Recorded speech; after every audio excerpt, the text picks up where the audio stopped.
નમસ્કાર, હું છું દેવેન્દ્ર શાહ. કરંટ ટોપિક્સમાં આપનું સ્વાગત છે. મિત્રો, અમદાવાદ મ્યુનિસિપલ કોર્પોરેશન અને તેની સંલગ્ન સંસ્થાઓ એટલે કે Janmarg, riverfront private limited, AMTS અને મેટ મેડિકલ એજ્યુકેશન ટ્રસ્ટ કે જેમાં એસવીપી હોસ્પિટલ આવી જાય છે. આ સંસ્થાઓ માટે એમ કહેવાય કે કોન્ટ્રાક્ટરો દ્વારા અને કોન્ટ્રાક્ટરો માટે ચાલતી સંસ્થાઓ છે. અને આ સંસ્થાઓ જ્યારથી શરૂ થઈ કાર્યરત થઈ ત્યારથી 100% લગભગ કોન્ટ્રાક્ટરોના મારફતે ચાલે છે. તમામ બાબતોનું આઉટસોર્સિંગ કરવામાં આવ્યું છે અને જેનું ભારણ પ્રજાના પરસેવાની કમાણી પ્રજા દ્વારા ભરવામાં આવતા ટેક્સ પર પડી રહ્યું છે. એસવીપી હોસ્પિટલ 2019-20થી કાર્યરત થઈને 2024-25 સુધીના અંતમાં એટલે કે નાણાકીય વર્ષ 2024-25 પૂર્ણ થયું ત્યાં સુધી લગભગ 500 કરોડ રૂપિયા આઉટસોર્સિંગ પાછળ ચૂકવ્યા છે.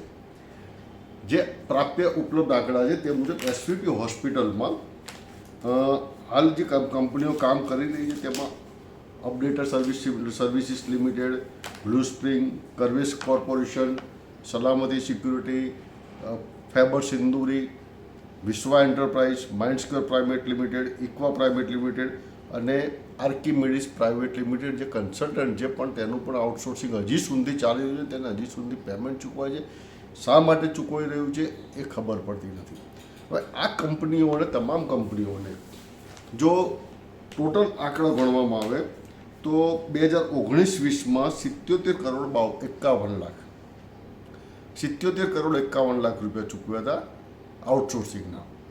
2021-માં 73.17 કરોડ, 21-22માં 80.60 કરોડ, 22-23માં 90.37 કરોડ, 23-24માં 76.30 કરોડ અને 24-25માં 69.82 કરોડ ચૂકવવામાં આવ્યા. આ ચૂકવણાની રકમ લગભગ 467.77 કરોડ થાય છે. હજી રાઉન્ડ ફિગર આગળ પાછળ કરવા જઈએ તો 470 કરોડ ઉપરનો આંકડો નીકળી શકે એવું છે.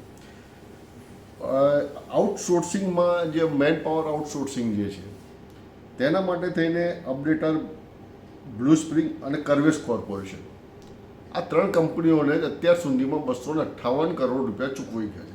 258 કરોડ 71,23,337 રૂપિયા. ત્યારે સેકન્ડ નંબર પર પછીની જો જોવામાં આવે તો માઇન્ડસ્ટોન પ્રાઇવેટ લિમિટેડ અને ઇક્વા પ્રાઇવેટ લિમિટેડ 2 આઈટી કંપનીઓ છે.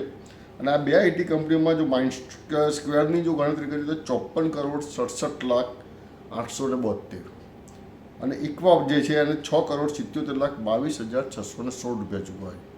અહીં એક ચોંકાવનારી બાબત એવી છે કે ખાલી 24-25ના વર્ષમાં કોમ્પ્યુટર રિપેરિંગ અને મેન્ટેનન્સ માટે 5 કરોડ રૂપિયા કરતાં વધુ ખર્ચની રકમ થઈ ગઈ છે. એ અલગ બતાવે છે પાછા. એની સ્ટોરી એક અલગથી થશે કારણ કે આવા જે ગફલા જે છે તો એના બેલેન્સ શીટમાંથી મળી આવે છે. ફરી એક વખત સ્ટોરી કરું કે ત્યાં મોટા જે ગફલા કરેલા છે આ લોકોએ એ. પછી ફેબર સિંદૂરી કે જેને ફેબર સિંદૂરી મેનેજમેન્ટ પ્રાઇવેટ લિમિટેડ કે જેનું ફૂડ ત્યાં લેવામાં આવતું હતું ને તેને હાઉસકીપિંગ પડતો તેને 58 કરોડ 19,71,754 રૂપિયા. જ્યારે સિક્યુરિટીમાં જે છે સલામતી કે સલામત સિક્યુરિટી છે તેને 39 કરોડ 89,31,428. અહીં એમ કહેવામાં આવે છે કે જ્યારથી એસવીપી કાર્યરત થઈ ત્યારથી માત્ર આ જ સિક્યુરિટી કંપની ચાલી રહી છે. અન્ય કોઈને કોન્ટ્રાક્ટ આપવામાં આવ્યા નથી અને કદાચ ટેન્ડર પ્રક્રિયા થાય તો પણ એનકેન પ્રકારે આ જ કંપનીને કોન્ટ્રાક્ટ મળે તેવી ગોઠવણ પહેલેથી ચાલી રહી છે. સાચું ખોટું ઉપર હોવા જાણે.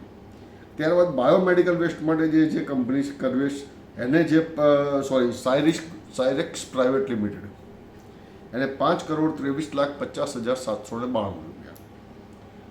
અને જ્યારે આર્કિમેડિસ જે છે એ આર્કિમેડિસ કંપનીને 19 કરોડ 52,22,773 રૂપિયા ચૂકવાયા છે 5 વર્ષમાં. આર્કિમેડિસ કન્સલ્ટન્ટ છે. આ કન્સલ્ટન્ટને હજી સુધી નાણાં ચૂકવાતા જાય છે. અને શા માટે ચૂકવાય છે? કારણ કે આનું કામ તો પૂર્ણ થઈ ગયું છે. તેમ છતાં કન્સલ્ટન્ટને છેલ્લું વર્ષ ગણીએ 24-25નું તો 2 કરોડ 91,98,771 ચૂકવાયા છે. એની આગળ 23-24માં 4 કરોડ 22 લાખ ચૂકવાયા છે. 21-22માં ગણો તો 4 કરોડ 88 લાખ, જેમાં એક જ મહિનો જે છે જુલાઈ 2021માં 1 કરોડ 12 લાખ રૂપિયા ચૂકવાયા હતા. આર્કિમેડિસ જે કન્સલ્ટન્ટની જે નિમણૂક કરેલી છે જે મારા અને તમારા ખર્ચે છે એ ચાલ્યા કરે. એ રીતે સલામત સિક્યુરિટીને 2020-21 એક જ મહિનામાં 2 કરોડ 28 લાખ, જો કે પેમેન્ટ ડિલે થયું છે, પણ તેને ઓન એન્ડ એવરેજ દર વર્ષે 8 કરોડ કરતાં વધારે રકમ ચૂકવાઈ રહી છે. 8 કરોડ 75 લાખ, પછી 6 કરોડ, પછી 23-24માં 10 કરોડ 15 લાખ, પછી 22-23માં 8 કરોડ 64 લાખ. આમ સતત તેને રકમ ચૂકવવામાં આવી રહી છે. બીજું છે વિશ્વા એન્ટરપ્રાઇઝ, જે મેં આપણે કહ્યું વિશ્વા એન્ટરપ્રાઇઝ કે જેનું આઉટસોર્સિંગ છે મેન પાવરનું અને ખાસ કરીને મેડિકલ સ્ટાફનું. તેનો જે કોન્ટ્રાક્ટ છે તે પણ થોડુંક જાણવા જેવો છે કે તેને કઈ રીતે કેવો કોન્ટ્રાક્ટ આપવામાં આવ્યો છે. આ કંપનીને 25/22ની આસપાસ કોન્ટ્રાક્ટ આપવામાં આવ્યો હતો. તેમાં મેડિકલ સ્ટાફ 200, એમાં internal calculation CTC per month એક વ્યક્તિને 65,000 રૂપિયા લાગે. ટોટલ કોસ્ટ, મેક્સિમમ કોસ્ટ જે 1 કરોડ 30 લાખ. બિફોર નેગોશિએશન જે 75,000 ભાવ હતો અને આફ્ટર નેગોશિએશન પણ CTC પર મંથ 75,000 થઈ ગયો. Medical staff minimum education of BDS 200, એમનું CTC પર મંથ 40,000 રૂપિયા. મેડિકલ સ્ટાફ BHMS BAMS 100, એમને મહિને 30,000 રૂપિયા. Care provider staff field worker 2,000, એમને 17,000 રૂપિયા પર મંથ. ટોટલ 2,500 માણસો સ્ટાફ, મહિને 5 કરોડ 80 લાખ. એમાં મેડિકલ સ્ટાફ જે શરૂઆતમાં મેં આપને કહ્યું 65,000 રૂપિયા, તેમાં MBBS ડૉક્ટરને આપેલા છે. આ કંપનીનો કોન્ટ્રાક્ટ VSમાં પણ ચાલે છે, લગભગ આ જ ભાવથી ચાલે છે, એ સતત ચાલ્યા જ કરે. હવે એક તરફ SVP ચાલતી નથી, SVPમાં પેશન્ટ આવતા નથી, તે જગ જાહેર છે. અગાઉ મેં વિડીયો બનાવી હતી તેમ SVPના ICUમાં જે ડેથ રેશિયો 32% કરતાં વધારે છે અને જનરલ જોવા જાય હોસ્પિટલનો ડેથ રેશિયો 6.6% જેટલો વધારે છે. SVPનો પોતાનો કોઈ સ્ટાફ નથી. VSમાંથી જે સ્ટાફ લઈ ગયા હતા તે સ્ટાફ પોતાનો સ્ટાફ ગણી રહ્યા છે, પણ તેનું પણ પગાર VSમાંથી થઈ રહ્યો છે. તે બાબત પણ અગાઉ આપણને આ પ્લેટફોર્મ પરથી મેં આપને જણાવી હતી. તેમ છતાં SVPમાં આટલી મોટી રકમના ખર્ચા કેમ અને શા માટે પડી રહ્યા છે તે એક મોટો સવાલ છે. બીજી વસ્તુ, SVPને ચલાવવા માટે મ્યુનિસિપલ કોર્પોરેશન દ્વારા દર મહિને ખૂબ જ મોટી રકમ આપવામાં આવી રહી છે. જેમ કે 2020-21માં કોર્પોરેશને આપ્યા હતા 225 કરોડ, 21-22માં 226.96 કરોડ એટલે 227 કરોડ, 22-23માં 183.40 કરોડ, 23-24માં 153 કરોડ અને 24-25માં 134 કરોડ. અત્યાર સુધી કોર્પોરેશને લગભગ 925 કરોડ રૂપિયા SVPને ચલાવવા માટે આપ્યા છે.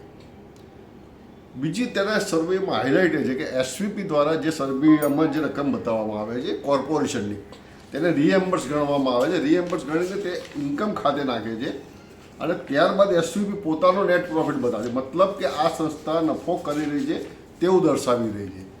જે પણ સદંતર ખોટું છે. જો લોન સ્વરૂપે બતાવે તો દેવામાં જાય ને દેવામાં જાય તો એક તરફ ખોટ આવે છે.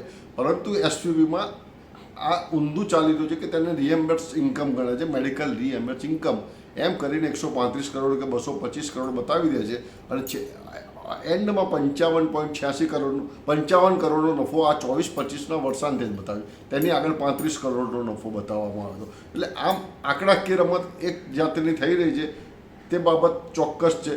બીજું કે SVPમાં હાલ જે આઉટસોર્સિંગનો સ્ટાફ કે પોતાનો સ્ટાફ છે તે બધો અંદર ગોઠવણ કરેલું છે.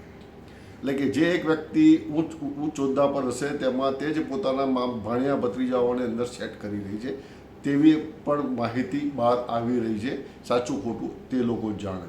એટલે આમ SVP અત્યારે 100% જોવા જાવ તો નાણાકીય રીતે કોર્પોરેશન પર ડિપેન્ડિંગ છે, કોર્પોરેશન પર નિર્ધારિત છે, નિર્ભર છે અને તેમ છતાં આઉટસોર્સિંગ પેટે દર વર્ષે કરોડો રૂપિયા ચૂકવાઈ રહ્યા છે. તે બાબત પણ સૌની જાણમાં છે. આવી સંસ્થાઓ ક્યાં અને કેટલે સુધી ચલાવવી જોઈએ. SVP ચલાવવા માટે VSને તમે નામશેષ કરી VSને હોસ્પિટલમાંથી ક્લિનિક કરી નાખી 1120 બેડની હોસ્પિટલને અત્યારે 200 બેડમાં ચલાવી રહ્યા છો. તેમ છતાં 200 બેડમાં પણ તમે VSને 200 કરોડની ગ્રાન્ટ આપો છો, બીજી તરફ SVPને પણ ગ્રાન્ટ આપી રહ્યા છો અને તેમ છતાં બંનેમાંથી એક પણ હોસ્પિટલમાં પેશન્ટ નથી. આ ખરેખર કરુણાજનક બાબત છે. અને છેલ્લે સૌથી ચોંકાવનારી બાબત એ છે કે એસવીબીમાં જે પણ ખર્ચો થાય છે, વર્ષના અંતે એક મિટિંગ થાય છે અને તેમાં કમિશનર એક સહી કરે છે અને કરોડો રૂપિયાના બિલ મંજૂર થાય છે. તેનું ઓડિટ કોણ કરે છે, કેવી રીતે કરે છે અને ક્યાં કરે છે અને તેનું બજેટ કોણ રજૂ કરે છે, તે બાબત હજી સુધી મ્યુનિસિપલ શાસકો માટે જ અધ્યાહાર રહ્યું છે. માત્ર પ્રજાના પરસેવાની કમાણીનું પાણી થઈ રહ્યું છે, ધુમાડો થઈ રહ્યો છે, આંધણ થઈ રહ્યું છે. મિત્રો, આ વિશે આપનો અભિપ્રાય જરૂર જણાવજો. જો આ વિડીયો આપને સારી લાગી હોય તો લાઈક અને સબસ્ક્રાઈબ કરજો. જય ભારત, જય હિન્દ, જય જય ગરવી ગુજરાત.